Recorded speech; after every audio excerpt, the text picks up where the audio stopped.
Hello, welcome back to AC Circuit Analysis. In this lesson, we're going to talk about the delta Y and the delta-delta circuit configuration for three-phase circuits. So up until now, we've spent a tremendous amount of time talking about YY circuits in previous lessons, and we've also done Y delta circuits. So we've changed the load to be Y or delta, but in both of those cases before, the source was always a Y source. All right. Now what we're going to do is change that so that the source can be a delta source. And what you're going to find is that everything you've learned up until now is not wasted energy. That's why I spent so much time on it. Because now what we're going to do is learn how to handle that source and change that delta source into an equivalent Y source. That's going to enable us to do our three-phase equivalent circuit, single-phase equivalent circuit, which is going to enable us to solve the problem. So before I get too far into just talking about it, let me write a couple things on the board, refresh your memory so you understand where we're at. So, so far, we have done the following things. We've done a Y source connected to a Y load, and we've done a Y source connected to a delta load. You should know how to analyze both of those circuits right now. If you don't, then you really need to stop and go back and understand all of that, because the material to come, when we're just changing the source to be a delta source, it's going to depend heavily on you understanding that. So if you haven't solved these problems or if you haven't watched those lessons, go back and do that, because trust me, it's just going to make it so much easier. All right, so we've had these two different types of circuits that we have done. And if you notice, basically both of them boil down to the same thing. We had to create a single phase equivalent circuit, and then we generally found the line currents. And then we did, depending on what the problem was asking for, we were shifting certain things. So maybe if the voltages between the line voltage and the phase voltage were not the same, we used an equation to convert and shift between one or the other. If the circuit was a different configuration where the line current was different than the phase current, we used a different shifting formula to convert between line and phase currents. So basically, whatever circuit configuration you have, whether it's whatever you're trying to solve for, if the line current's different than the phase current, you're going to have to convert. If the line voltage is different than the phase voltage, you're going to have to convert, and we have different equations set up for those two cases. These are the two cases we've covered so far. So we say there are two more configs. And that's what we're going to talk about here. We can change the source to be a delta source but connected to a Y load. And we can also have the delta source connected to a delta load. So in general, when you talk about three-phase circuits, it's not quite so easy just to say, oh, I have a three-phase circuit, because there are different flavors of three-phase circuits. And there are basically four main flavors that you're going to work with. Of course, each of these, when you study a dedicated power analysis class, you could dive into these delta configurations, and there are different ways to configure the delta also. But in general, the main categories, we have four different types. Now, notice that for the loads, the Y load and the delta load, we already know how to handle these, right? We already know how to handle that because we've done it up here, right? We know how to handle it if it's a Y load. And if it's a delta load, we need to convert that delta load into a Y load to draw our single phase equivalent circuit. So for the Y load here, we know how to handle that. And if it's a delta load here, we're going to handle it the same as we've done before. We're going to change this to a Y load, and we're going to make our single phase equivalent with that. So really, the only thing that remains is to figure out what to do if it's a delta source. And that's what we have to do in this case. So what I want to do is I'm going to read off a couple of things to kind of give you a flavor. I've probably said most of this already. And then I'll write down the procedure to convert a delta source into a Y source that will help us do our single phase equivalent circuit. Then I'm going to draw a couple of diagrams illustrating it a little bit more. And then in the next several sections, first we will tackle the first kind of problem. We'll tackle the delta Y problems. We'll do a few problems like that. And then we'll do a delta-delta problems. We'll do a few problems like that. We're not going to do as many of these kinds of problems as we have done in the previous, because once you understand how to convert this delta source into, and make it usable as a Y source, you'll find out that all of the problems end up resolving and back to what we've already done before. That's why we work so many of the other kinds of problems to begin with. Okay, to start off, how to handle the delta generator. First, we need to transform the delta generator into a Y generator using a rule. I call it a rule, but it's really an equation. We're going to take the delta internal impedances of the delta source along with the voltage sources in the delta source, and we're going to use an equation to transform them into something that would behave as an equivalent Y source. It's obviously not what you built if you actually built a delta source, but what we're saying is when we transform it, it behaves from a terminal point of view the same as the equivalent Y source that we're going to calculate. The next thing we'll do is we'll make a single phase equivalent, because ultimately these single phase equivalent circuits really are only be able to be drawn if you have them in a Y-Y arrangement. So we're going to turn this into a Y, right? And of course, if you have a delta here later on, we'll be turning that into a Y. So we'll have Y-Y. Basically, you want to get your circuit always into a Y-Y. Then we'll do our single phase equivalent. And then we will analyze the circuit exactly the same way using the voltage shifts and the current shifts that we've learned in the past. So I can't get too detailed into how we handle all of that, because basically it's going to depend upon what your problem is asking you. But I guess I want to get out in front of you here in the beginning and let you know that they're not any curveballs here. I'm not going to just throw another equation your way and say, forget what you learned. We're not going to do that. We're going to transform the source. We're going to do a single phase equivalent. And then you'll have to look and see what you're asked. If you have to convert voltages, because the voltage is different between line and phase voltage, then you'll have to do it using the same equation we've done in the past. If you're converting currents between line currents and phase currents, we'll use the same equation that we've done in the past. All right, so the million-dollar question is, how do we convert between this delta source and change it into an equivalent Y source? So here we go. We're going to transform a delta generator into a Y generator. When I say transform, all I'm saying is that we're choosing, we're going to calculate some values so that if you arrange them in a Y arrangement, then you can, it will behave the same way from a terminal point of view if we hook them both up to the same three-phase circuit. So here's what you do. If you remember, a delta generator it's a triangle, and I'm actually going to draw these triangles here in a second, but it's a triangle, right? In each leg of the triangle, you have a voltage source and you'll have a source impedance for every one of those three legs for the delta gen. And then if you think about the Y gen, I'm going to draw it again as well. You have a Y arrangement. For each leg of the Y, you have a source with a source impedance. Here on this leg, you have a source and a source impedance, source and a source impedance. So every leg of each of these has the same voltage source and the same source impedance. Just want to remind you of that. So then what we say is to find the impedance of our equivalent Y generator. We just simply take the impedance for the delta generator, one of those legs, and we divide it by 3. So this is exactly the same rule that we used when we were doing the Y delta configuration. We said if you have a delta load, and it's a balanced load, that's important, it has to be balanced, okay, meaning all phases are the same. You just take it divided by 3, and that functions as an equivalent Y guy. So this is no different. You just basically take the impedance of one of these legs of the triangle divided by 3, and that gives you the impedance of the Y, each leg of the Y load. So same as before.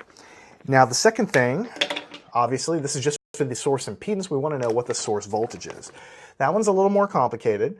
So we say the voltage of the source of the equivalent Y circuit, or equivalent Y generator, that's what the comma Y means, is going to be equal to 1 over the square root of 3 multiplied by the source voltage of the delta generator, and then you're going to multiply that by a phase shift of minus plus 30 degrees. If I said I wasn't going to throw any curveballs at you, I guess maybe I lied a little bit. You have to understand how to convert the voltage sources in the delta source into an equivalent Y source. But our notation here is exactly the same, and you won't find this notation in all books.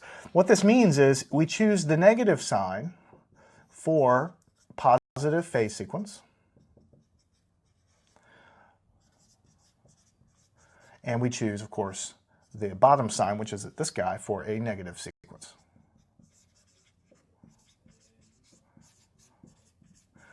So basically, the way you look at this is, the first thing you do is you say, well, do I have a positive or a negative phase sequence? Most of the time you have a positive phase sequence circuit. So what you do is you look at this and you say, all I do is I take the voltage source in one of these legs, they're all going to be the same, right? I take it, that's the voltage source of the delta load, and I divide it by the square root of 3. So that's going to be the magnitude of each source in the equivalent Y circuit.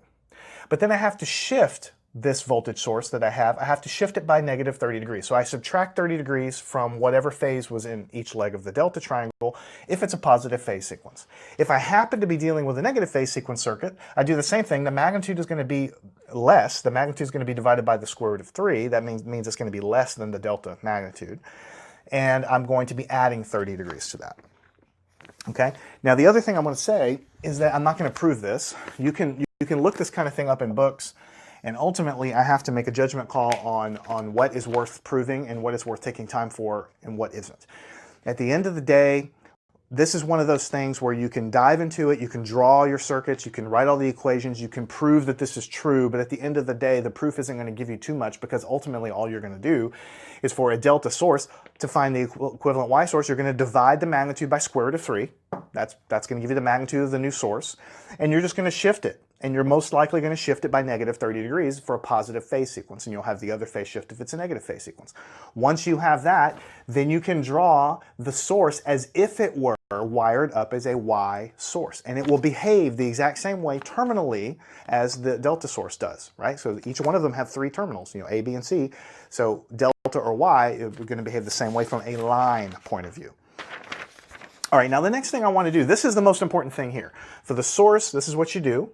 And then, of course, in each leg of this triangle, there's an impedance also. And so to find the impedance in the equivalent Y circuit, you divide that by the square, not by the square root of 3, just divide it by 3. We could stop here and we could just go solve problems. And we are going to solve problems in a second. But I want to take a second to draw all of these sources. Just for a second, there's one little nomenclature thing that's important for you to understand with how the terminals are labeled in a delta source. And we're going to take a little bit of time to do that. To show you that right now. We're not going to spend too much time on it, but I do want to show you this. So we're going to draw a delta generator. We're going to draw a delta generator right here. And what we're going to do first is I'm going to draw a delta generator, and then underneath that I'm going to draw the equivalent Y generator. So we start the circuit with a delta generator, and then here's what we would do if we were transforming that to a Y generator. So this is a triangle, so what you're going to do is you're going to have a terminal up here. You're going to have some impedance, and then you're going to have some source like this in one leg of the triangle. And then, forgive me, I'm going to have to do a little bit of drawing. I know it's a little bit boring, but I have to get it all down. I could have drawn this ahead of time, but honestly I just wanted to kind of do it like this. So here we have this guy, we have another leg impedance, we have another guy right here, and I'm going to do my best here like this. That's not too bad. All right, so then what I'm going to have is, in each leg of this guy, I have some impedance. I'm going to call it Z delta, which is the same impedance in this leg, Z delta, which is the same impedance in this leg, Z delta. It has to be all the same in order for it to be a balanced 3-phase generator, right? Now, over in this leg, I'm going to have minus plus, and I'm going to call this V source delta. In other words, this is the voltage source of the delta generator. And you're going to have a polarity like this. That's going to be, you can put a little comma there if you want, V source delta, and then over here, let me make sure this is clear. This is like a minus this, like this. And then what we'll have right here is this guy, we'll call this V source delta. So that's the delta source. Now, associated with this is something called terminal A. And here's where the tricky part starts to happen. This is called terminal C, and this one's called terminal B. Now, this is really what I wanted to mostly point out to you here. This is a delta source. It's not a delta load. You know it's a source because it has voltage sources in there, right? So we label the appropriate source currents in a certain direction. I'm going to draw them for you here on the board, and ultimately you're not going to have to draw them for every problem, but I want you to understand where they come from. Remember when we had the nomenclature for the load, for the delta load, or basically I said you have IAB, capital AB, capital BC, capital CA. That's how it kind of ran around a little triangle like that. And that's kind of easy to remember. And you can remember the line voltages too, AB, BC, CA, right? Well, I'll show you in a second why, but basically when you draw a source delta like this, the C terminal here, if it were a load, this would be labeled terminal B, and for a load, this would be labeled terminal C. You'll understand why in just a second, and it's not that important, but I do want you to understand it. So let me go ahead, and before I before I draw anything over here, let's go walk over this direction. So you got to pretend. Let's don't pretend, actually. Let's draw. Let's draw. What color do I want to do this in? Now let's try this guy, okay? So here we have our lines. I'm going to cross over here and say each one of these guys are connected to three-phase line, right? And then over here the lines continue, and now I'm going to draw the three-phase load because we've done delta loads for a long time. I'm going to draw a delta load. Remember, it could be a Y load over here, but I'm just, for the sake of clarity, I'm going to compare and contrast what the delta load looked like compared to what the delta source looked like for you. So let's draw a load triangle here. So what we had here, we had a terminal, and we had a load, which meant we had one guy right here, one impedance here, and then we had one impedance here. There are no sources here, obviously, because this is not a source. This is a load, right? So we called this Z delta, Z delta, Z delta. Now, one thing I want to clarify. All I'm telling you here is that the load impedances, whatever they are, they're all the same. I'm calling this Z delta. I'm calling this Z delta. This doesn't mean that the source and load impedances are the same. I should rename this ZL or something like that. In fact, let's just do that. I just wanted to show you Z deltas just so you knew I'm not changing anything. You can call this Z load, Z load, Z load. These are not the same thing as the source. It's just saying these are all the same. And then over here in that triangle, these are all the same as well. All right. Now, for the load, if you go back to our lectures on the delta load, we labeled this terminal capital A, we labeled this terminal capital C, and we labeled this terminal capital B. All right. Now, I want you to kind of zoom out and look at the symmetry here. Notice that in the delta load, it was A, B, C, but in the delta source, we're doing it lowercase a, C, B. The truth is, so they're flipped. They're kind of mirror images of one another. We don't have to do it that way. It's just typically done that way for the following reason. If you have a three-phase source and if you have a three-phase load and if you want to wire them up together, notice this B terminal, it goes through the board here and it's connected to the B here. Notice the C terminal comes down here and it's connected to the C terminal up here. The A terminal is connected to the A terminal here. So when you do a mirror image flip of the different terminals, making C on the outside here and making C on the outside here and B on the inside, then it's easy to draw schematically the source connected to the load. If I were to label this triangle B over here and C over here, which I could do, then B would come down and then it would have to crisscross to get back up to here, and then C, if this were labeled C, would have to crisscross here, and then it would look ugly, and people don't like that stuff. So I'm giving you motivation. If we did that, we'd probably have to change some of the polarities going on in certain areas. I'm not going to go down that road too far because ultimately nobody ever does that. The source configuration has a triangle labeled ACB, whereas the load delta triangle is ABC. Now, why do we care about that? Because I just want you to be aware of it, because when we were doing our delta problems in the load, we said that the current goes this direction, I capital AB, and then I said this was capital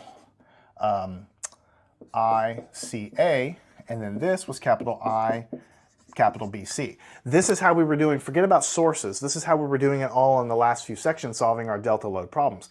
AB, BC, CA. Simple, right? But here, because things are flipped around a little different, and because these are sources, these things over here on the source, they have to source the current out instead of just receiving the current. So there's a asymmetry there. The current's coming out of the source here. So because of that, things are flipped around just a little bit. So the way that you're going to see this in your book here, what's the best color for this? Let's just do this one. Is you're going to have a current going down like this, but it's not going to be called AB. It's going to be called AC, lowercase AC, because it's going from A to C. This has been relabeled to C because of the symmetry reasons I told you. So in a source delta, it's called AC. I capital AC. And then because of that, this is not BC like you would expect it to be over there. It's ICB. And then this guy goes up like this, and then this one, what do you think it's going to be? B to A, it's going to be BA. So everything is consistent from the point of view of these currents are all drawn in the reference directions going from one terminal to the other, and the label that you use is the same letters that you're kind of going between, right? But because these are sources and they're arranged this way, the current has to flow out of the source because it's a source, right? The current has to flow out of the positive terminal of this source because it's a source, and the current goes out of the positive terminal of this because of this source. So if you were to just look at one phase of it, the current we call IBA goes up here, and then it takes a little turn to the right. Well, it really splits and so on, but you can kind of visualize it kind of going here, and then it goes through the line current, and then it kind of goes through this leg of the triangle, and then of course it splits here, some comes back, and so on. Okay? But mostly the thing that I want to tell you is that you've kind of gotten used to the idea by now of the currents and the voltages being labeled AB for phase 1 or phase A, then BC, and then CA. So AB, BC, CA. That's what I've been telling you over and over and over again, but you just got to kind of put one little but in your mind. When you're talking about a source, it's not quite like that. So it's like this. It goes, let me kind of draw it over off to the side. So you say, instead of, let's do it like this. Instead of IAB, you say IBA. Instead of IBC, you say ICB. Whoops, let's do this. And then in the last one you say, instead of ICA, you say IAC. So notice what you have here. These guys are the ones that we use when we're talking about delta sources. Let's double check ourselves. AC is this one, BA is this one, CB is this one. And notice how they're just, you take the same letters that you're used to and you flip them around, right? So this is how you handle it. This is how I handle it, so I don't get confused, because it's very easy to get confused, okay? This is how I do it. Typically, you're just going to calculate everything for the A phase first. If you're dealing on the load end, then you know the A phase is IAB, right? And for the voltages, like the line voltages or whatever, you're talking about VAB. But for the source side, you're not talking about IAB, you're talking about IBA. You just flip it backwards. So phase A would be IAB, but because of the way the triangles are constructed, really you're going to calculate BA. And for phase B, typically it would be BC, that's what we've been doing all this time, but really we're going to calculate something called CB. And for the third phase, instead of CA, you're going to flip it around to AC. To me, that's easier than trying to memorize these different combination of letters and draw this triangle. All I have to do is say, well, I'm trying to calculate the B phase current over here in the source, right? B phase typically would be BC, but for sources, that's backwards. It's CA. CB. Instead of BC, it's CB. And you might want to actually write this down too. You could draw this triangle, that's fine, but ultimately, you don't typically need to draw this kind of thing in such detail. Typically, you're trying to find the A. They'll ask you a problem like, you have a delta source, these are the impedances, this is the voltage, give me the A phase source current in the source triangle, right? So you have to know that that's not IAB, because for sources it's backwards, you call it IBA. So on your test or on your exam, the current labels will be different. And that's because of the terminals are flipped different here in the source, okay? So enough of that. I wanted to connect source to load to show you why they're different and why we changed them, because it's very confusing. That's why. Ultimately, you just have to memorize these are the three currents that you care about in a delta generator. The real reason I drew this here is because I wanted to then show you that if you were given a delta generator, you can transform it to a Y generator, which was what we've been talking about all along. So how would we do that? Well, we're going to transform to a Y, so that means we have a impedance associated with one leg along with some source. And because it's a Y, we have a neutral terminal. And then we have, in the next leg, we have another source, and we have another impedance, like this. Kind of looks like a flux capacitor, right? Then you have another source, and you have another source impedance for this leg, like this. And then this guy, let's go pull this out here and pull this out here. So you have three guys in the Y. Now we have something called an A terminal, which would go off this way and connect to the load that we've drawn over here. And then you have this C terminal for this triangle, so we're going to call this C. And then ultimately this is going to go over there and connect to the C terminal. And then this guy is going to be B, which is we're going to connect over there to the B terminal. Now, what do? We say that this guy, the impedance associated with this leg, is just going to be whatever the delta impedance is divided by 3. All right? And that means this guy is going to be equal to Z delta divided by 3, which means this guy is Z delta divided by 3. So every one of these impedances is exactly the same. They're just taking the delta impedance dividing by 3. And then for the source, let's call it plus minus, minus plus, minus plus. This guy, which is the source impedance of that, or sorry, source voltage of that, is going to be 1 over square root of 3 times V source, basically the delta source here. And then we're going to have a phase shift of negative positive 30 degrees. Now, I'm not going to clutter up the board writing this down for the other two sources, but they're all the same. So basically, this source is going to be whatever this source was over here, the magnitude of it divided by the square root of 3, and then you're going to take this source voltage here, and whatever it is, you're going to shift by negative 30 degrees for a positive phase sequence, or you're going to add 30 degrees if it's a negative phase sequence. And you're going to have the same thing here or here. Now, so the impedances are all exactly the same, but in your delta triangle, this source voltage here is going to have probably a 0 phase angle, and then these are going to be all separated by 120 degrees. So when you do the subtraction by a constant 30 degrees, these are all going to be separated by 120 degrees also.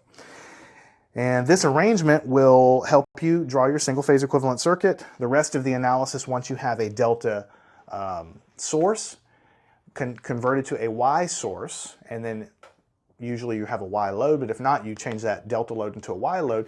You get them both into a YY configuration, and then you can draw a single phase equivalent circuit. From that, usually you can find the line currents, and then from there you're going to have to be shifting voltages and currents depending on what you're asked to find. If you're asked to find a current in the original triangle of your delta source, then you'll have to do a different technique than if you were asked to find the line voltage. So I can't go through the line-to-line voltage. I can't go through specific cases without actually giving us a bunch of problems, and that's what we're going to do next. So let's go on to the next section. We're going to first tackle the sequence of problems where it's a delta source and a Y load. So we only have to worry about converting that source into something more manageable. So all we're going to do is we're going to take the impedances, divide by 3. We're going to take the sources, divide by square root of 3, and shifting plus or minus 30 degrees to convert our delta source into a Y source. Then we're going to solve those problems using the same exact analysis techniques that we've done in the past.